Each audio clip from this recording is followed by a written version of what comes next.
What is up, everybody? How's it going?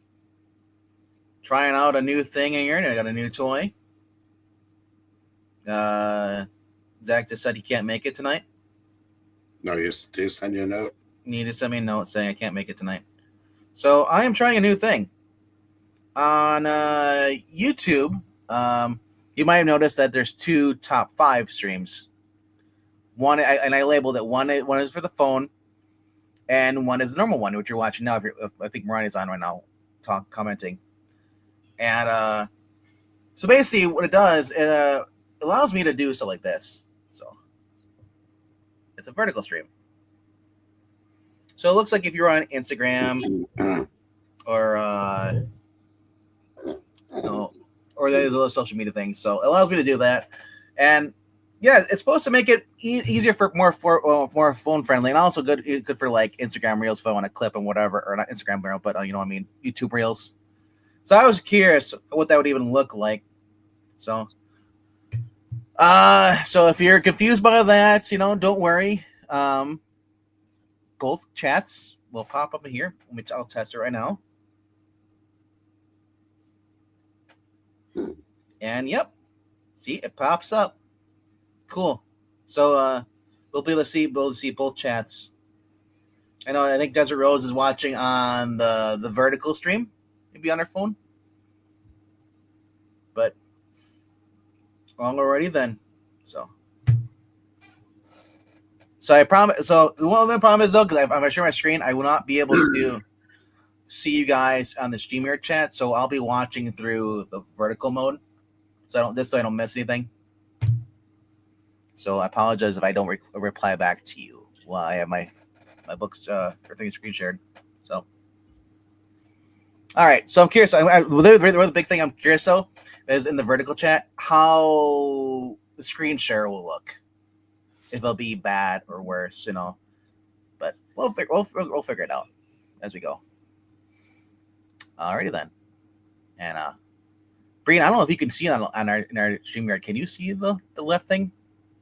Yeah. Okay. If I hide it, can you still see it, or is it? No, it's there. Okay. Well, you can hide it if it bothers you. Seeing it twice or see me twice. Just click on the little thing. Click on what little thing? Underneath it says hide vertical, or you're not able to do that. No, I don't think it shows up on my end. Oh, it doesn't? Oh, okay. All right. Well, all right. I'm going to kick us off screen because no one wants to look at us. If you do, I'm very flattered, but all right. Let me screen here, go in here, and all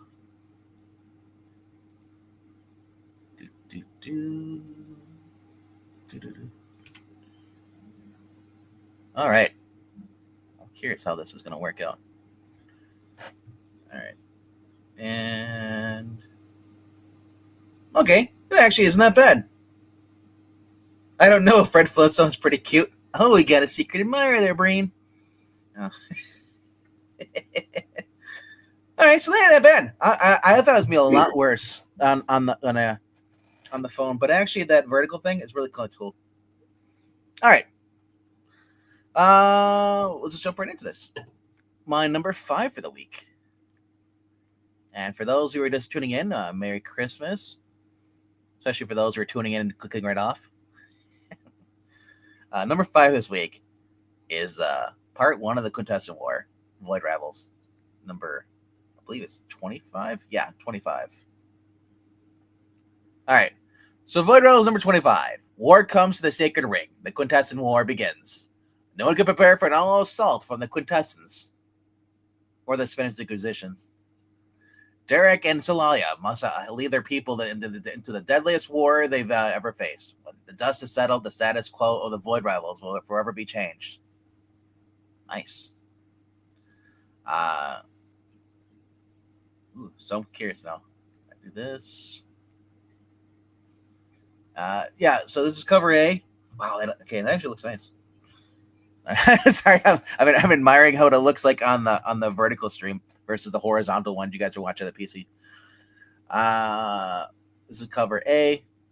here. Cover B by Andre Bresson.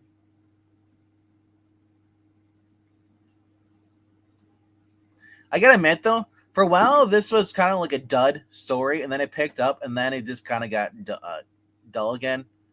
This is Ben Oliver's cover. Love the detail on it. Although she looks undead, but that's just the way their people are.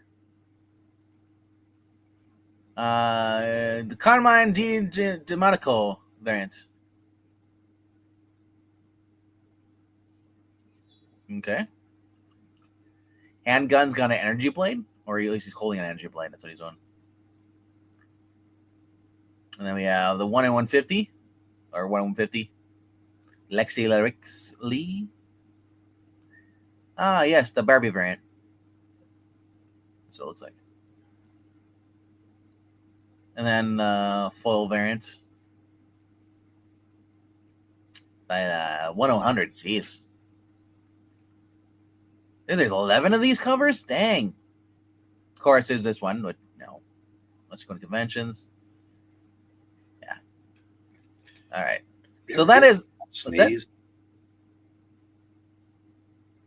What? So did you ever hear a cat sneeze? He goes, Psh! Yeah. Yeah. So it's like shooting. And they shake their face. And they shake their face when they do it too. They're like at their doors. It's always funny when they go, and they. It's weird.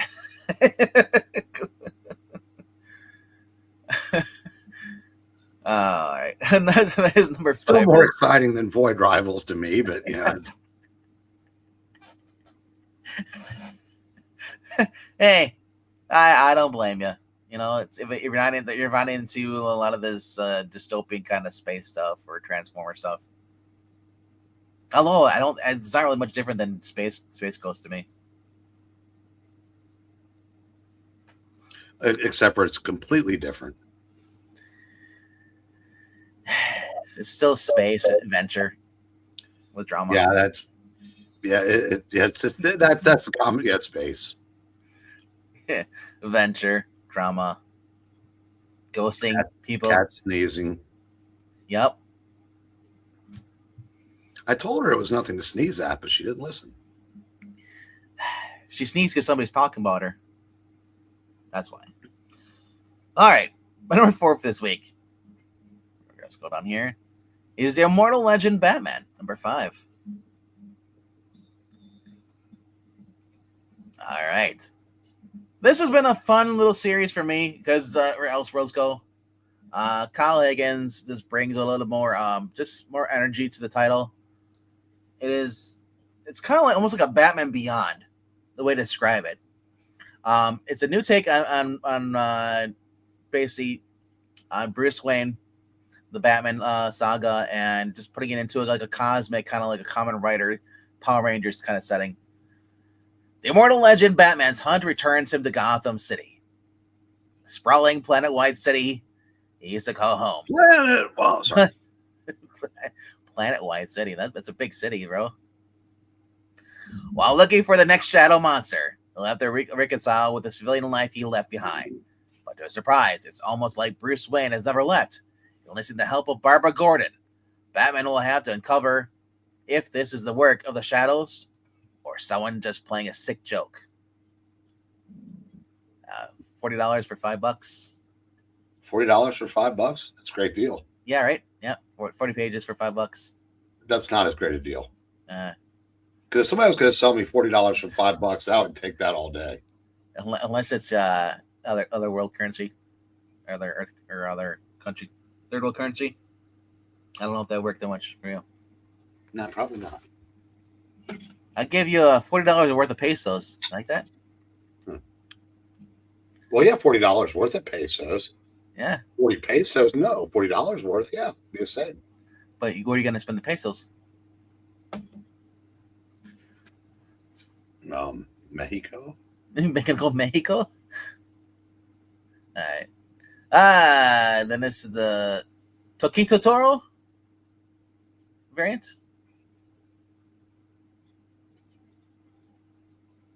Then there's Ethan Young variant right here, cover. See?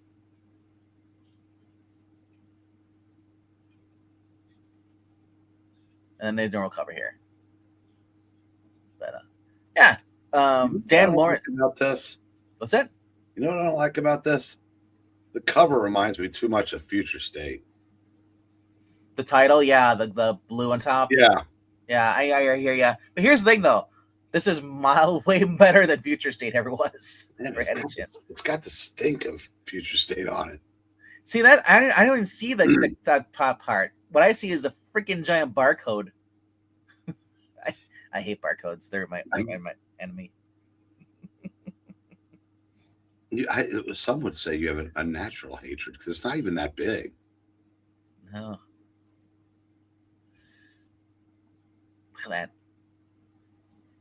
And why does it have to be like? Why can't it be like the other way? Why does it have to be like? And you're gonna do that? Put it down in the bottom left corner. Put it against the edge. Why does it have to be in the middle? Or put it up in the very top part where the Future State stuff is, where no one looks at. Put what up there? The barcode. Put it on the back.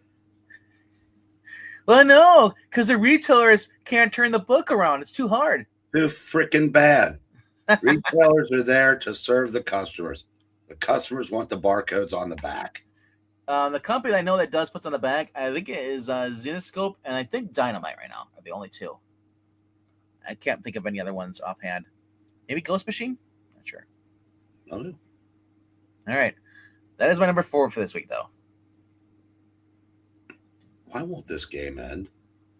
Hey, what's up, Legends Odds? What's going on? It started at 5. Well, no, we started at 9. All right. Number 3 for this week is going to be none other than Green Lantern number 30. And for those just tuning in, I'm just counting on my top 5 books that I'm actually looking forward to reading. In no particular order. But Hal looks for help from Batman, the world's greatest detective, and Green Lantern's greatest frenemy, as the information from the book of the Oa begins to reveal what's left itself inside his mind, pretty much. A couple issues back, Hal touched the book of Oa, which is basically this like sacred journal, whatever thing, and he got visions. And now he's trying to make sense of it. He teamed up with Oliver Queen last issue. Now Jeremy Adams is giving us a Batman Green Lantern team up. I love this. Like, can we get a Flash team up too as well? Let's keep doing this. Wow, a rare Batman appearance. A book that's on his own? No, just anything. It's not like it's Wolverine everywhere. Wolverine is in WITSEC compared to Batman. Wolverine in the 90s was well hidden compared to Batman. Wolverine might as well have not existed compared to Batman. I'll just say this. It's a Green Lantern book. It's a team up. You're going to get a buddy cop thing going here with Oh, probably not. Because Jeremy Adams will be smart enough to remember that Batman did not accept Hal, when he came back after being parallaxed. Well, hey, remember, everything got changed. Yeah, but they kind of pick and choose. Yeah. And Batman and Green Lantern have never been buds since. Well, Hal is very irrational and he's very gung-ho, where Batman's more like he does things by a certain way. Well, Hal went nuts and killed a bunch of people. But I'm going to tell you right now that Batman never forgave Hal for doing that, yet he continues to put a genocidal maniac back into an easily escapable asylum. But, hey, what's going to happen? He's going to say it's like, you need to stop putting Tim in harm's way. Bernard came talk to me. I think Green Lantern should lecture him. Oh, it's the main cover right here. It's a really flashy cover. I love it. Honestly, this really stands up. I see I love it because I don't think I've ever seen a cover where it's this bright. It has a bright glow like that. But I like it because this will stand out on the bookshelves. It's a good idea. And then we have the Terry Dodson variant. I don't know what's going on here. Batman looks like, I'm going to get you. It looks so stupid. Dodson should just stick to drawing women. Terry should take more than 10 minutes per drawing. Yeah, too. Because he used to be so damn good. Right. Then Don Aguilo, or Aguilo. You're going to hear more than one of those two. I butchered it so much, but cover C, and then there's this one, Ariel Cologne or Cologne. Pass. It looks like it's 3D Daz. Like the pages of Shatter, and if you don't know what that is, that was the first computerized comic that first did in the mid '80s. This is kind of what it looked like. Well, as I said, it looks like Daz Studio. You're just using a computer to make a pose, and that's it. And you're like, okay, cool. Nice cityscape, though. Cityscape. Yeah. Oh, he's got a Green Lantern construct for a batarang. Why? All I know is I want the personality. I want the clash between the personalities between him and Bruce. Wow. Jeremy Adams, writer. Geraldo Rivera, artist.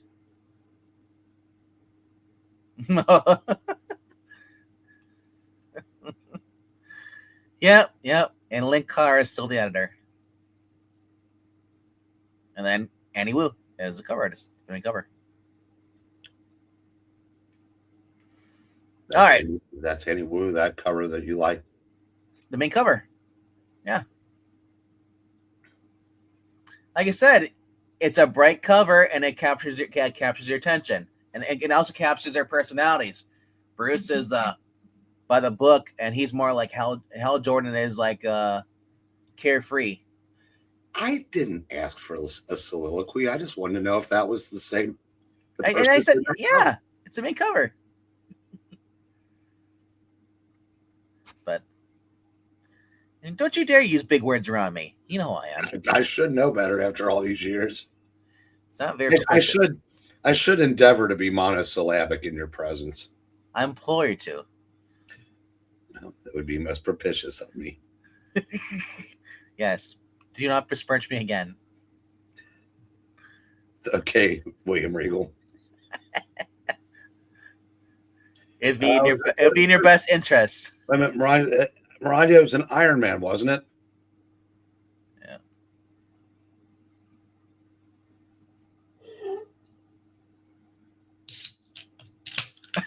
It's, the fun part of me is I'm waiting for Mariah to respond in my ear. I'm like, well, that's right. She's on a microphone this time.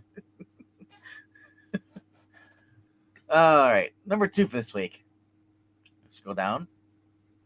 And if somebody on the chat there says they want to look at the book, let me know, because I can only see on the other stream with the phone. But my number 2, we're going to scroll down a little bit.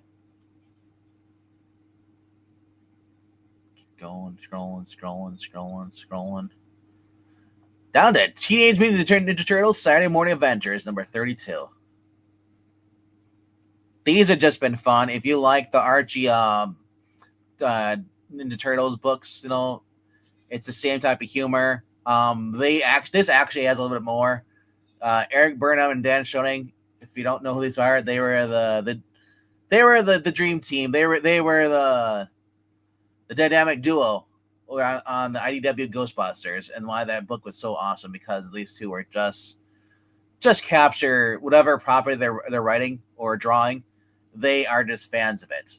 So as much as the fans they were of the Ghostbusters, they also are fans of Teenage Mutant Ninja Turtles from the 80s. This is the 1980s, I believe, 84, 86 cartoon that they're just basically, this is a sequel to it, pretty much. And each issue has one of the turtles breaking the fourth wall and bringing up something like, hey, this reminds you of events that happened in this episode. So it's really kind of cool. and it's, like I said, it's safe for kids. It's just wholesomeness, awesome. Everything you remember watching growing up. Unless you're like Brain, you were already adult by then. You're already cranky. Yep. I already had Cole, and just was probably drunk. That too. All right. It's time for some holiday hijinks. Raphael and Casey Jones are doing some holiday shopping when a goat mutant who really wishes he was the Krampus decides to bring in some Yuletide chaos. Will stopping this particular lawbreaker restore Casey's holiday spirit? There's only one way to find out. Grab some cookies and milk. Oh no, not the ones for Santa. And settle in for TMNT Saturday Morning Avengers. Now this is $1 less, and this is 32 pages compared to the Batman, which was $49. Actually, no, this is the same price. The Batman was $49 for 40 pages, which are probably all ads for the books I'm not reading. And this one's 32 pages for the same price. Wow, kids book, $5. Right? How nice for the industry. Well, look what it is. This is IDW. Aren't they going out of business? Wasn't that the rumor? Because they had Heather Antos or was running it or something. I don't know. Or was that Vertical? No. The game ended. Oh, it did? Cool. Nice. 4.5 hours. All right. So here's cover A.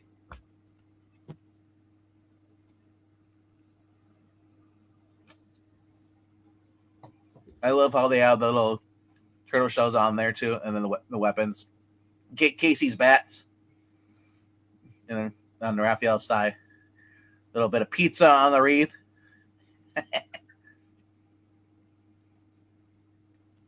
Cover B by Brendan Pierce. Santa and the Elf popping up. And then here's them opening up their presents. How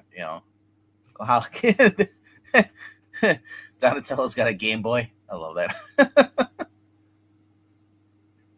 Although, I don't remember Casey Jones in the cartoon like being that top heavy for muscles. That's kind of funny. See the one, the Jason mask? Yep. Have you never watched the movie or read any of the books? I have not read a Teenage Mutant Ninja book. I have not seen a movie. I have not seen a cartoon. So Casey Jones... Don't know if I can name all 4 of the turtles. Well, in my defense, my best friend probably can't name the 4 Beatles, so yeah. John, Paul, Ringo, and George. Yes. Yeah. I always remember George by his last name Harrison more than I do. Yeah, because. Yeah. But anyway, Casey Jones was a street vigilante, kind of his own thing, and he always carried a hockey mask, and he had a hockey stick, and he was fighting Clifftown. So he was always like the vigilante guy. Of course, the turtles, were named after the Splinter's favorite inventors, and stuff, or revolutionists. What call Mike? You basically have Michelangelo, the painter, Leonardo, the inventor, then Donatello, then you had Raphael. So they're named after is I guess Renaissance people. I guess you call them. I'm not sure. But yeah, very cartoonish. And then here's cover C right here, the third cover, the second variant, which is kind of weird. I mean, Michelangelo does have a skateboard, but seeing Casey Jones on rollerblades is kind of dumb. I know it's like, yeah, street hockey, yeah, cool. But yeah, no. And also, here's the thing: in the cartoon series, people are not going to know this, remember this, but they actually had like dirt bike power or gas powered, skateboards, kind of like so they don't have to worry about holding on to things. But all right, but that is my cover or my issue number 2 for this, or number 2 for this week in the top 5 countdown. Also, my kids a lot of love these shows on Saturday morning. Yeah, we're gonna actually start reading these we're gonna read the first issue on Saturday. Since we're done with the Archie comics version, do implore you to check that out if you haven't done so. But yeah, these are just fun. And I said Dan Schoening is he's really cool dude. He's on Twitter. He's very friendly, and he's always drawing and showing up, submitting art and stuff. Eric Burnham, I think he's only on Instagram. I don't think he's really on Twitter or anything. But alrighty though, going on to my number one of the week, what I'm really looking forward to this week, and that is. We'll just scroll down. I'll give you a hint. It is a Ghost Machine book. There's 2 out this week. So you can scroll down to it. This week's number 1 for me, what I'm most looking forward to, is Sisterhood. Number 5. Just a very tragic story, and out of all the Hyde Street stuff spent out, Sisterhood has become my favorite. This is the final chapter for this, about a girl who her friend was murdered during a pledge. She basically drowned, and she goes and she stumbles on the Hyde Street, sees I think is I forgot what the lady's name is, Madam something, or the sister, and she says like, yeah, I can help you get ease your pain. I can bring So she starts seeing her dead friend in the mirror reflection, and her friend's like, I need to help you. She's like, you need to help me get revenge on these people that murdered me, and so ends up happening is basically is her friend starts possessing her or she has basically the main girl, Sophie, has blackouts, and then Violet possesses her because they're sharing one body. Their souls are now twined together because of what the lady on Hyde Street did, and there's no going back. And so basically, at the end of this last issue, after Violet was committing murders in Sophie's body, they are now trapped in so it basically says here, with a sorority house in flames, Violet in control of Sophie's body, is it determined to finish what she started with, while Sophie, now trapped in the desolate underwater limbo where Violet was, struggles to survive. While each of one faces their own demons, the real fight falls between these two former best friends in this battle of life or death. And are there truly any winners? Mail or Maito Zhuzhuk, I can't pronounce her last name. She is, as we found out, Jeff Johns had her on writing for Stargirl, the CW show. And she's just been kicking ass in this book. I said, for those who are kind of like, well, I don't want to watch I don't like a lot of horror stuff, or creepy, gory things. This is probably the least gory thing I've seen. Not to say that High Street really is in general, but this is probably the closest we're going to get to Lester friendly, for those who know. But overall, this has been a fun series. I really enjoy it. I do recommend picking up the trade, which will come out probably in the next 2 months. But plus the artwork has just been great. Got the main cover here, and then here's the variant,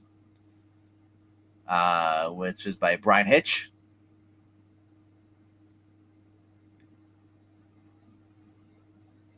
Which I really like. I mean, I don't like murder. She was stabbed in the back, stabbed. But yeah, I just like Brian Hitch's art. So, but that is my number 1 for this week. Alrighty then. All right. We'll click then. Is there anything in the chat? Anybody questions? Something?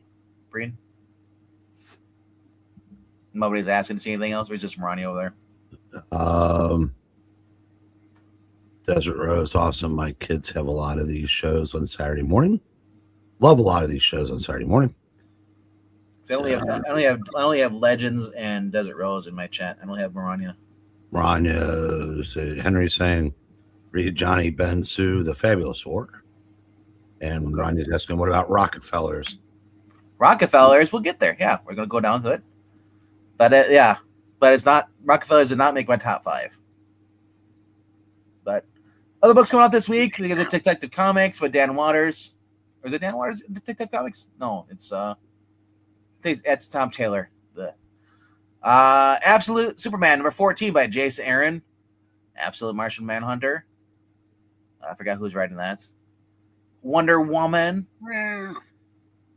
Yep. And then we have Superman, issue number 33, with looks like Etrigan versus Lex Luthor. We also have on the Flash issue number 28. We have the Flash versus Green Lantern, Jay Garrick versus Guy Gardner. That is Cy Spurrier still writing that. Is he? Yeah, Cy Spurrier is still on the Flash here. By the way, Henry's request when we do the trades to check out the Warlord Omnibus. Okay. Yeah, and then Justice League number 14 is coming out this week. A book series that I am kind of dropping until after the KO. I'm basically dropping a lot of these books. Well, Flash I wasn't reading, but Superman and Justice League Unlimited I am dropping until KO is over with, because right now I really just don't see a point in reading them, especially with Superman. With it's already been leaked online with their solicits that they're killing off Clark Kent again, and they're gonna have Superboy Prime take over the title. Oh, goody! I know, right? Yeah. So I have no desire to even finish that.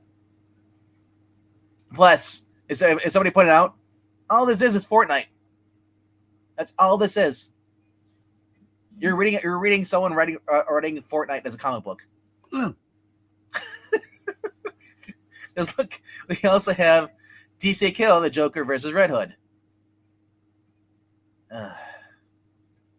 Because that's what we want to see, right? Red Hood versus the Joker again. If Red Hood blows them away, yes. But that's probably not going to happen. No. And I think this is the last Chris Condon Green Arrow too. Might be the last one. What do you think, Coco? You want to see that? Well, here's the thing. Red Hood already killed one of the Joker. That was in 3 Jokers with Jeff John. It's a Scott Snyder, Josh Williamson on this book. So you might be inclined to buy it. $5 for 48 pages. So you're still paying the price of a Batman book, but you're getting extra 8 pages. Or more. A little more. But at this point, though, like, it's already been done. He's already killed the Joker once. And to me, it's just like, I don't need to see it anymore. You want to go split this at? Go check out Batman 3 Jokers. Jason Fabek's on the art, phenomenal interior, and then you have Jeff Johns writing.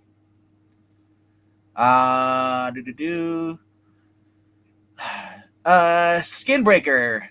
I was gonna say skincare, but Skinbreaker number 4 is out. Robert Kirkman, David Finch. If you're a fan of David Finch, as I know that Wes from Thinking Critical is really, I don't know if I know he's a big David Finch fan. I gotta go see if he's or at least reach out to him, see if he's liking this book or not.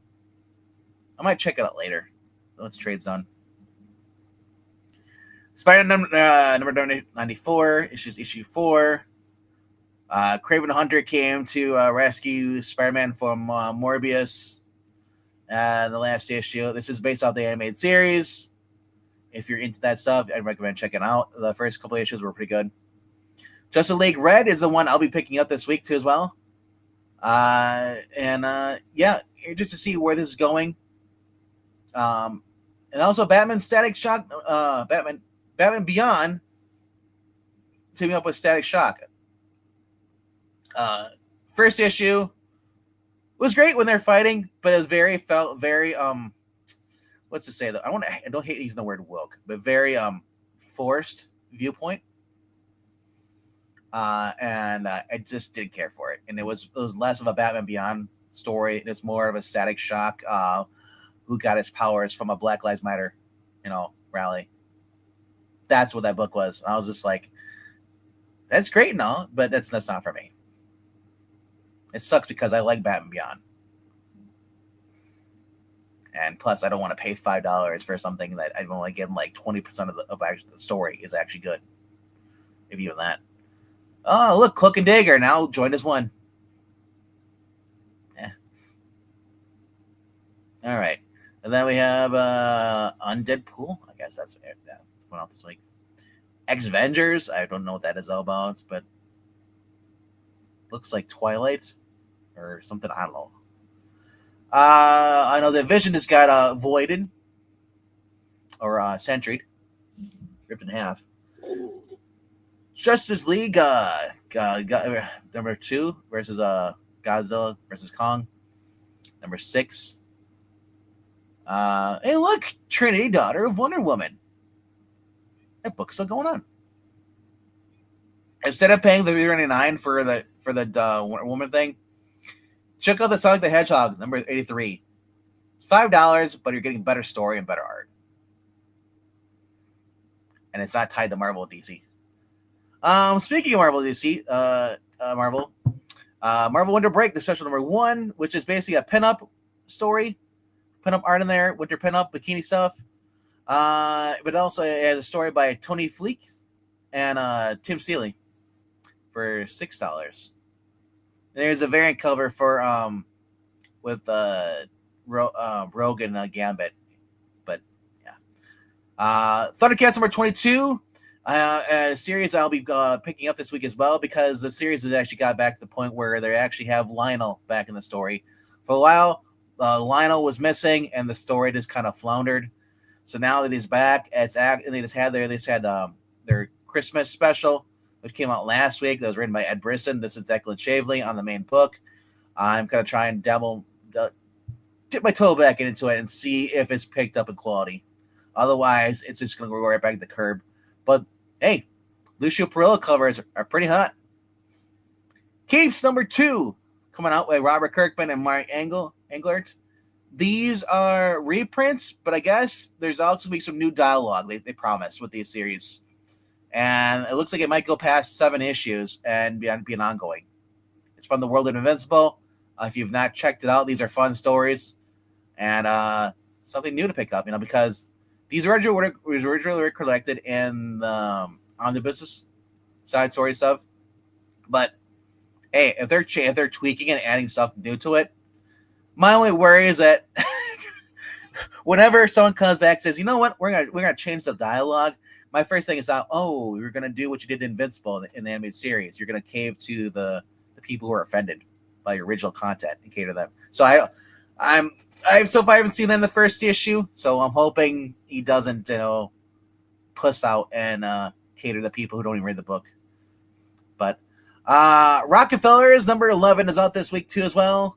Last we had with the sister, the dad's sister, finally found him, tracked him down, and pretty much wants to bring back the dad because he's vital to what she was working on in the future with her husband, her fiance, and she kind of wants revenge.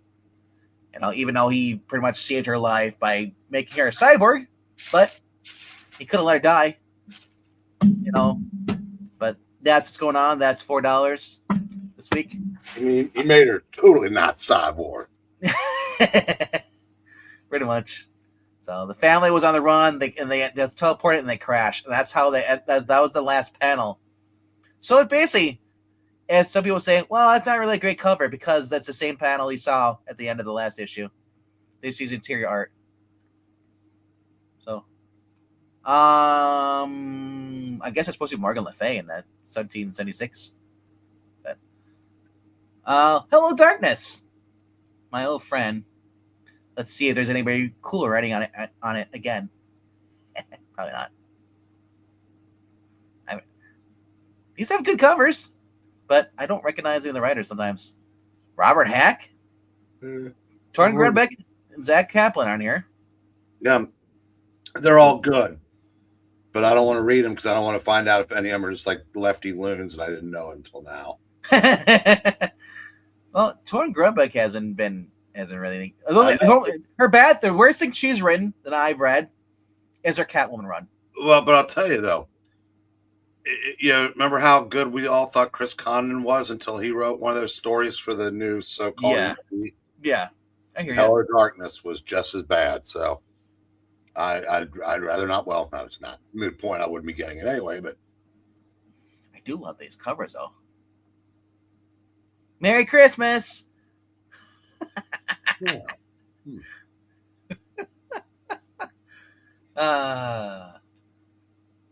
Oh, there you go. There's the Jenny Frison cover with the eyeball. Gross. And then Ji Hong Young. This is cool. This reminds you of those older covers back in the day. Well, it's the Chamber of Chills. Is it actually? It's the book that I sold for like $8,500 earlier last year. Wow. Earlier this year. $8,500? Uh-huh. Wow, that's a book worth $85. Wow, it just blows my mind that a single book could even. What blew my mind was how much more that was sought after than my decapitated EC cover that I only got $2,000 for. Wow. And how much? And you bought those brand new when they came out? No, I bought them. I got the Chamber of Chills for $20 in the Shock Suspense Stories for $50, but that was in the '80s, so that was a long time ago. But still, that's. And I kept them when I sold my collection. It's a good thing I did because I at least was able to, get something out of those too. Yeah. All right. I don't know if Event Horizon has anything to do with the movie, but yeah, that. Then there's Team Mutant Ninja Turtles Battle Nexus. I don't know what Nexus is. I just noticed this. I might pick this up, depending on what it is. And who's writing it. I think it's Tom Waltz. If it's Tom Waltz, there's a good chance it's going to be a good book. Oh, it's Eric Burnham. Ooh, and Tom Waltz. I don't know who Caleb is. But artist Sarah Meyer. Sarah Meyer has been doing the interior art on the actual for the actual book. So for this, looks like got multiple artists. There's that dude that writes Supergirl. Yeah, Sophie Campbell.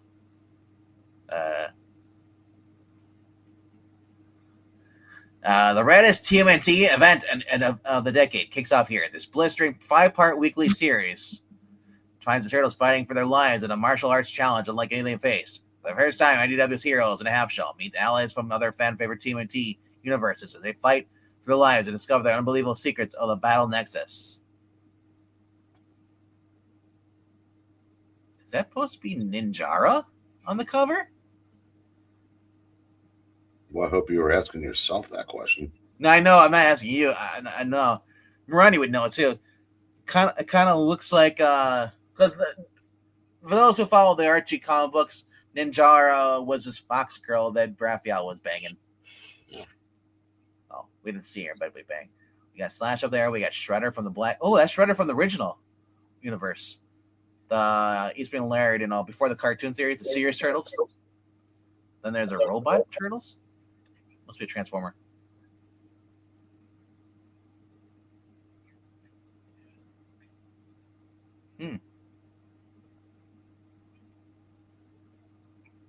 I think it is Ninjara. The more I look at it. But an evil version? Dan Schoening variant. And that's the little imp guy. You'll see him, and he's like Mr. Mitsiplisik. He's a fifth dimensional imp that popped up and kept messing with the turtles. So you got Michelangelo. It looks like the toy version on the left. Because I remember because I had the Michelangelo and that was the nunchucks. They didn't move. There. And that's the movie version from the 90s toys. So he's got 2 toys, action figures. That's kind of cool.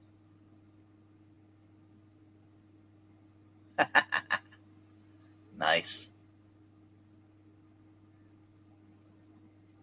Yeah. So that's coming out. That's only $5. I might picking it up tomorrow. Cool. What's it like to go somewhere during the day on Christmas Eve? For me? I go. Well, my shop opens. I have one shop opens at 11, and then the other one opens at noon. And traffic, it sucks no matter what day you're at. I can't remember. I cannot remember a Christmas Eve that I didn't work. Christmas Eve to me is no different than being like tonight. Was super packed on the road. Of course, it's a main highway that everybody drives on, but still, it's just like, yeah, trying to pause. If you want to make a left turn, you cut across 4 lanes of traffic. You're in the middle there, and you make a left-hand turn. You got to wait the other direction. So you got 4 lanes going one way, 4 lanes going the other way, and hope that you don't get rear-ended by somebody or somebody hits you because there's that much to turn room. And there's always some idiot that wants to pull up right side of you. It's like, hey, since you're not going, I'm going to try and sneak around you. Always. So, but yeah, I guess if you go, it's true though, because there are people who are working. I try to go during the day when I've worked. Yeah, I've been in retail for so long that even though Christmas Eve used to be insanity, now it's just kind of like a comfortable day. I guess it's pretty much just like driving home when you get home from work. It's I've worked every Christmas Eve. Yeah, but I mean, like you go home on normal days. Is the traffic light for you or heavy? I'm not talking about the traffic. I'm just saying it must be nice to not have to be at work on Christmas Eve. Yeah. Today used to be the busiest day of the year, and hell, it wasn't even close to any of the record store days. I mean, it's just because retail sucks no matter what day of the week it is. But holidays. It sucks now because there's not any business. From like October going through New Year's sucks, especially during the winter if you live in the winter states. Because it seems like if it's nice out, people come out, and if it's like shitty outside, well, I've actually had the opposite. I've had it where it's really crappy outside, and people somehow will just find their way to my store and are like, "Get the fuck out of here, go home." We did about 1/5 of the business that we used to pre CD burning and Spotify and streaming. Yeah, I said it's now it's nothing like it used to be, but and I wish it was. But I just say it is. Well, I've been there like on like Black Fridays, and I sat there at retail jobs and it's busy for that first couple hours, and then it's dead. Except for the people coming in like, hey, do you still have this? No, dude. It's a limited quantity. It was only available at that price that first couple hours. Like, people come in like at 3 o'clock in the afternoon. Hey, do you still have this black guy? No, that was a black guy. I'm thinking, oh, okay, so you don't have it then. Like, I'm thinking to myself, what? Yeah, I don't know how busy record stores get. Do you guys get really swamped for Christmas? No, that's what I was just saying. Yeah. In 30 years ago, we would have done over 10,000 on December 23rd. Yeah. Today we did about 2. Honestly, back in the 80s and 90s when records and stuff were really, really big popular, the band t-shirt stuff. Well, you had to buy them. You had to buy music in the 80s. Yeah. Now everything is through iTunes. Right. Yeah. But and we wouldn't have done half of what we did, except for a friend of ours is selling his album collection through us. Another friend of ours went off to see Dorothy and Toto, and we're selling his collection for his estate. Well, I mean, comic book stores are kind of niche like that too. Oh, they don't do. Yeah, comic book stores don't do nearly the business they used to either. No, I mean, I know some stores. Not as much to do with streaming. Yeah. It's just to do with the fact that they're not. Sorry, you boys, Zach. They're not all great now, and it's not a the amount of people participating in the hobby that pay for it. That buy the books themselves and not either pirating or digital. I have seen. Breen, I've seen some of these YouTube channels I recommended near like shops, and they said like their new books they're dropped down half off that Tuesday before the next shipment on Wednesday. It's the last chance Tuesdays they call them. So if you have a book that was $4 last week, brand new book, you can get it for $2, or whatever, half off the day that Tuesday, before the new I books guess. come out. Well, the incentive is, Yeah. to not do that is, if a book that you want sells out, then you're screwed. Yeah. Because I promise you, they're not reordering anything for this. No. Chance Tuesday. This is just when they get rid of they clear their shelves off. And it's the FOMO. Same reason why people still go to the movies. They want to see it, before everybody tells them everything that happened. Anyway, let's get to the almost trade. done. Hornsby Halo has their own book coming out. Return to Sleepy Hollow, number 2. American Caper, number 2 is out this week as well. DuckTales. Yep. Governor Mines, yes. I was like, what are you talking about? Like Lion King number 2. Gray Lady, they're Image Comics. That's Mike Benson. And then another Nocturnal, see? Number 4. Yeah. Then Red Sonja, we have that. Their New Year's Eve special, Gargoyles Winter special.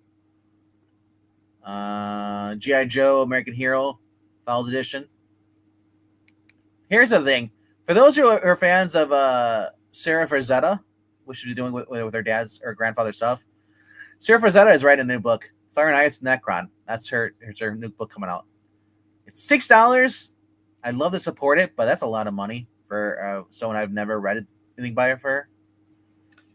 She wrote that Vampirella that we liked. Dead Flowers? Yeah. Oh, okay. But still $6 though. Yeah, that's. I'm not, and Fire and Ice is not that high on my list of products. I'm with you there. Yeah. Preferable to the Fire and Ice DC's doing now, but that's. Also going out this week is Image Comics 25. I just want to quickly point out this out, and then we'll go over. They are for $20. They're giving you a blind bag random opportunity. Include 1 racial variant, guaranteed at least about 125, but could even be a 100 cent of racial variant plucked from the archives of random at the Light Collector season. So you could get Artificial, Assorted Crisis events, Author Mortal, Bitter Root, Blood and Thunder, Bug Wars, Death of Capra, Death to Pachuco, Department of Truth, Deviant Escape, Everything is Dead, Exquisite Corpses, Falling in Love, Then Path to Hell, Feral, Finders Keepers, Free Planet, Get a Naked Aggression, Ghost Pepper, and King Spawn, all these things, Invincible Universe, Battle Beasts, Skinbreaker, Spawn, all this stuff, Ultra Mega, Witchblade, Young Bucks Deluxe. So for $20, you're get a chance to win one of those exclusive 125s. So there's a problem here. If you get stuck with a book you don't like, you're gonna sell it, and then that shop's stuck with getting that book again, and then they have to try and move that book. Now, I don't know. I might try it out just for $20 just to see it. It's and all it is guaranteed a variant cover, comic side. That's it. But you could get a 1 in 100 though. But yeah. So here's the problem I have with this though, versus the $20. And Doc will back me up with this. You get a book and it's dinged. You know it, but in there you got a 125 or you got a 100. But guess what? The book's all fucked up on the inside from shipping. What do? You're stuck with a damaged book that you can't sell. But all right, this week's trades. Absolute Flash, book 1. Then we have Flash in Volume 4, Bad Moon Rising, Cy Spurrier. Oh yeah, they are putting Cy Spurrier's coming off on there, and I forgot who they said they're putting on there. I told Marani, but I can't remember what his name was. Ryan North is taking over Flash. No, good God. It's nice. Yeah, man. Do you get the feeling that DC doesn't give two shits about anything if it doesn't have absolute in front of the title? I think they're mad because Jeremy Adams made Wally West a good character again. Now they're just going to put. I'd love to disagree with you, but yeah, there is that wing of DC that just cannot stand success and cannot stand Wally West. You're right. Yeah, because look what they did with him with the whole Tom King did him, fucked him over and made him, horrible person. And then to say, fuck Tom King, but okay. Yeah. Oh, sorry, Tom Ing. We don't give him the K. No, it's King. No T. King. There's no T. Yeah. It's like I love Wes. If you guys have checked out Thinking Critical, he doesn't need my endorsement, but he's like, we went from Salisbury to Ryan North. Okay, it's a separate direction, but did you trip and fall on the way? Yeah. Very much summary as a short summary of what he said. That's my interpretation. That's a good line. I like that. Because Ryan North is not that great.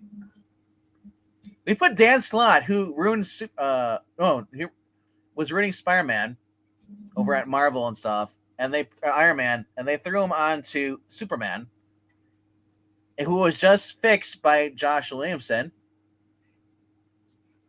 And they just want to tear down these characters. No, Josh Williamson still is writing Superman, but it won't be Superman. It'll be writing Superboy Prime, which means it'll still be good, but yeah. So the other coming out this week is Green Lantern Compendium #1, Rebirth. And nope, not the 2016. This is the 2005. I'm a little surprised by that. That means they're gonna have to pay some royalties to Ethan. Yep. It doesn't even want to load now. It's like fuck Ethan. Hey, jinxed it. There you go, Randy. Jinxed it. Doesn't even want to load now. I'm waiting for my stream mirror to internet to crash. There it goes. Yeah, it's really doesn't load. All right, this is Jeff Johns, Dave Gibbons, Ron Mars, and EVS and Ivan Eyes, Howard Shaken. Yeah, this collects. Wow. Look at John Bon Jovi next to Ethan. I know, right? Yeah. Hey, look, Ethan has hair. That's an old photo. Man, seriously, two people there. One is persona non grata. Yeah. One that they wouldn't hire on a dare. One that they pissed away. Ron Mars looks like he'd just be a guy come over and just like, yeah, hey, wanna look at this cheese wheel? Ron Mars is a virtue signaling twat. Yes, I'm saying he looks like Rosie O'Donnell. The modern Green Lantern saga begins here. Hal Jordan's return from exile reignites the core, sets the universe ablaze with conflict, and launches an era of unforgettable battles and cosmic drama. Witness the Thanagar War, a deep conspiracy within the core, and Kyle Rayner's ascension as Space Jesus. Ion. One of the greatest comic book epics of all time starts now. Collects in the reading order Green Lantern, Secret Files, and Origins 2005. #1. Green Lantern Rebirth 1-6. Green Lantern 1-17. Guy Gardner Collateral Damage 1-2. Rand Thanagar War 1-6. Rand Thanagar War Infinite Crisis Special. #1. Green Lantern Corps Recharge 1-5. And Green Lantern Corps and Ion 1-12. I will say that, good grief, is this black and white? I don't know. Look how many pages that is for $60. Yeah, 1,632 pages for $60. Night Nurse. And it's a better era of Green Lantern. Not Jeremy Adams what he's doing right now, but this is better. Yeah. Honestly, at this time, to me, the only two mistakes that DC made, I didn't like turning Kyle into Ion, and I didn't like what they did with Superman, especially when Straczynski did the, Superman walks across America. But everything else on here. And Ion wasn't a bad series. I just didn't like what they did it. But this is, if you don't have this stuff, that there's few better ways to spend $60 than getting 1,600 pages of this stuff. This was really, really good stuff. It's Now, what I like about the suit cover too is that I love the glow, the brightness of the green light and stuff. That's what I liked about the current book right now. Like the art on that cover is way better than the. Sure. But I mean, the whole same concept. Yeah, I got you. The glowing should catch your eye. So, but that's what's coming out. Is that the book that Henry wanted to look at? No, Warlord. Okay. And hello to Summer Sumner, who's watching on the vertical stream on his phone. If you're watching on your PC, it's going to look like you're watching a YouTube short on your PC. It's recommended for your phone if you're watching that version. He says, watching, listening, and sharing, and wishing everyone a Merry Christmas. And he says, Termine Golden Age and started Superboy, number 54 through 55. Okay, nice. There's the Warlord, I would imagine. Yep, that's the Warlord. Look, Avengers by Jeff Johns. That's a waste of money. Jeff Johns and Avengers did not go well together. I was shocked that Johns' name was on there. I was like, is this a misprint? No, he worked for Marvel for about 2 years. Did not know that. Yeah, from after he was doing that same time he was doing JSA. Wow. We know, but we know where all his best ideas went. Right. And in the Lost World of the Warlord, in this honors collection, legendary writer and artist Mike Grell's revered incredible plays, sword and sorcery epic. In 1975, DC made one of its most notable expansions beyond the world of superheroes with the introduction of the Warlord, a new fantasy hero created by writer and artist Mike Grell, later distinguished for his character redefining work in Green Arrow, The Longbow Hunters. Lieutenant Colonel Travis Morgan, United States Air Force, is attacked while on a reconnaissance mission over Russia. Fleeing towards Arctic Circle, he is forced to abandon his dying aircraft over the Yukon. His aircraft's dying? Oh no, that ain't good. Poor guy. And parachutes through a swirling mist into the strange and unrecognizable land of Scartaris, or whatever you call it. Scartaris? I've never heard it pronounced, so whatever you say is the correct pronunciation. And the land of Tetris. In the land of milk and honey. Is it Scar? I'm thinking of Tartarus. That's the underworld. I would have pronounced it Scartaris, but I have no idea. Scartaris or Scartaris? Yeah, Scartaris has more gravitas than Scartaris. Yeah. Anyway, in Warlord by Mike Grell on this Volume 1, readers can journey to this, insert whatever you want to call it, and read the very first appearance of Grell's famous creation, along with the 50 issues of Warlord series, which stands as one of the most influential comic runs of its era. And now will be rebooted and written by Stephanie Williams. A lot of times that's just hyperbole and bloviation and blah blah blah. Yeah, not this one. Yeah, but this survived the DC implosion, and pretty much the only other stuff that survived that was Batman, Superman, the main superheroes, and they condensed all their horror titles into one book, and all the war into one book. And so they survived because they did that. And the war, they did it in like 77. The horror was a little later, but yeah, for Warlord to have survived, it was a success. MKF, if you're tuning in, you're watching, there's two streams right now. This is the vertical stream I'm doing through StreamYard. So if you're watching this, that's what it looks like on the phone. There's the other version is the one you see in the PC, the horizontal. So I'm just testing it out. I don't think Grell drew the first 50 though. Do you know when he stopped drawing? I'm not gonna be wrong, but I think he lasted 50 issues on art. It looks like he's credited for everything. I guess he must have done all 50 of them then. Yeah. Well, what do you know? Yeah. God damn, Vince Coletta looked like a mob boss.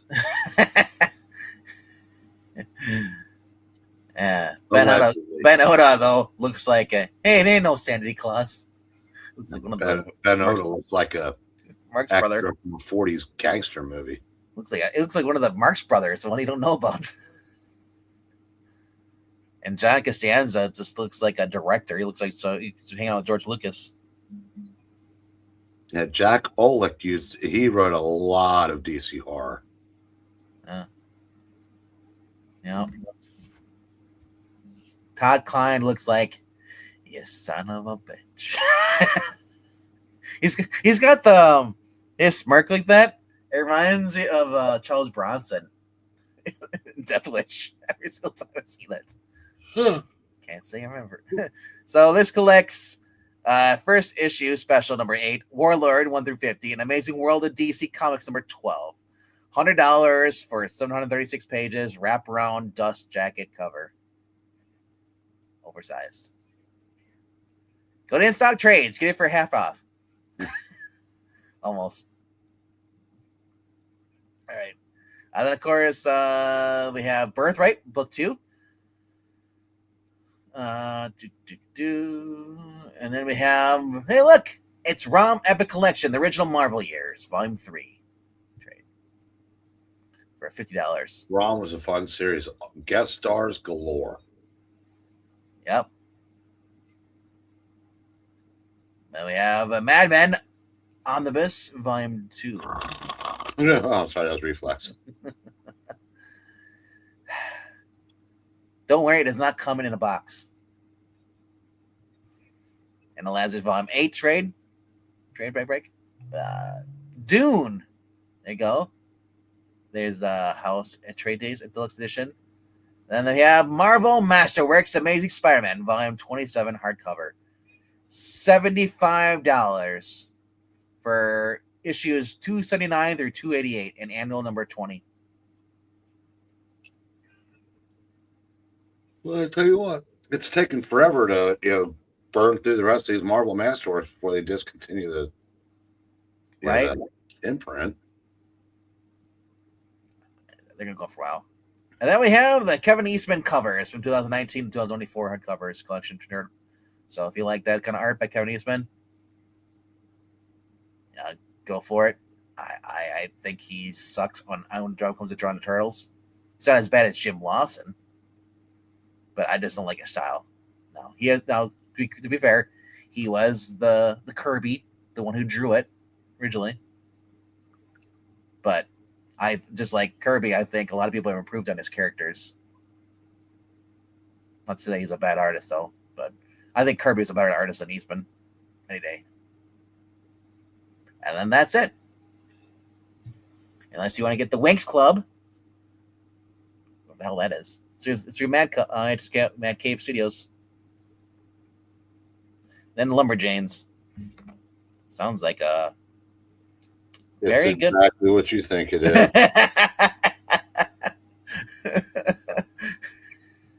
Good. Let's say what it is.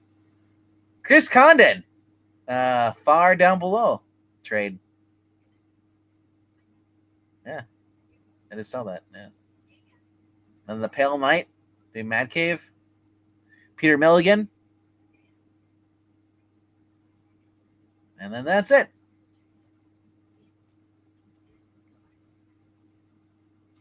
Yeah. Alrighty then. All right. All right, and that's it for that. And boom. All right, here we'll go ahead here. All right. And that's kind of it for tonight. What do we got going here? I missed a lot of the chat. Also, my camera's mirrored again. I hate that does that. Get me off. There it goes. All right.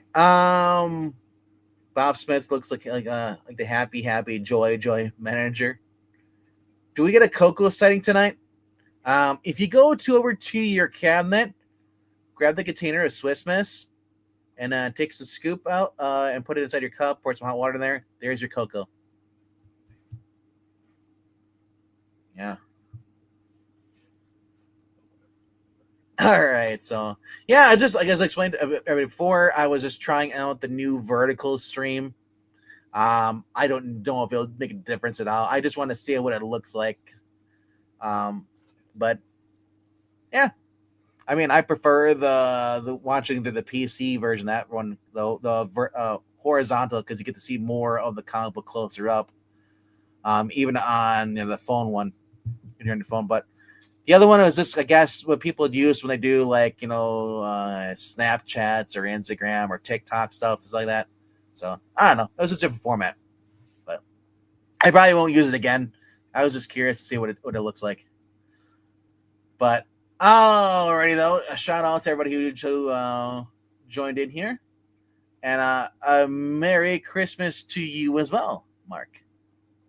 Thanks for watching. We also got here.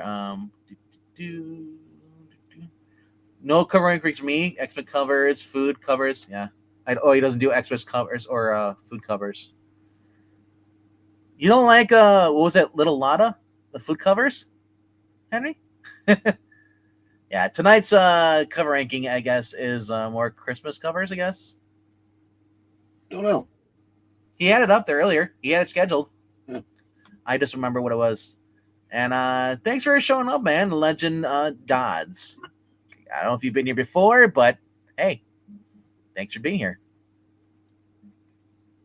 $50 in US dollars is 894 Mexican pesos. Yeah, but if you don't have if you're not going to the country and someone hands you that kind of currency, it's kind of useless. Actually, if you have over that, doing the opposite, if you have the pesos and want to transfer it into American currency, I think you actually don't get the full amount. I think they actually you lose money or something like that. It's not because it's not that worth, or something like that. Let's see here too, and thanks for watching, Desert Rose, Marania, Henry being here too as well, and as always, we give a shout out to all our Twitch bots over, because we are streaming live on Twitch as well, and yeah, we love them.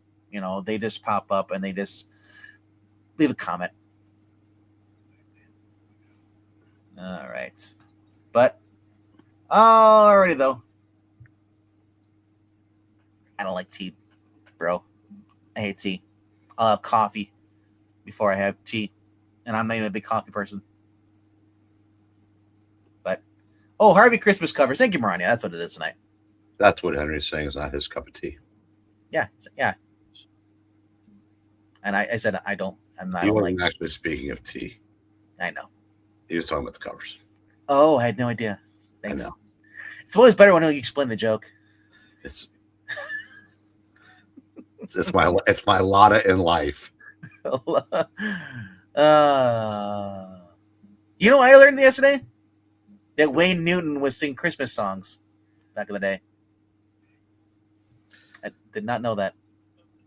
You know what? I could have gone another day without knowing that. All right, I'll wait till next day. Tomorrow I'll tell you about another one. At my age, I'll probably forgotten. Because literally, I did not. If my radio had not told me in the car this is Wayne Newton, I would have noticed. And I wouldn't. So did you thank the radio? Did you say Donkey Shane? That man's had more Botox than all the Kardashians put together. Well, I think he's dead now, isn't he? No. Oh, I was gonna say the one thing that's gonna survive his life, like most people, the implants and the Botox are what's gonna survive in this caskets. Just aged gracefully like Pat Boone. Yep. He's got to be. Wayne has got to be in his upper 80s or late 90s. I'm gonna say. I'm gonna guess. I'm gonna look it up now. I'm gonna say 87. I'm guessing 92. Yeah. I say 92.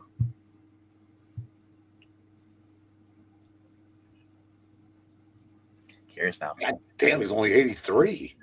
Whoa. Because I remember he was like old looking back in the early 2000s.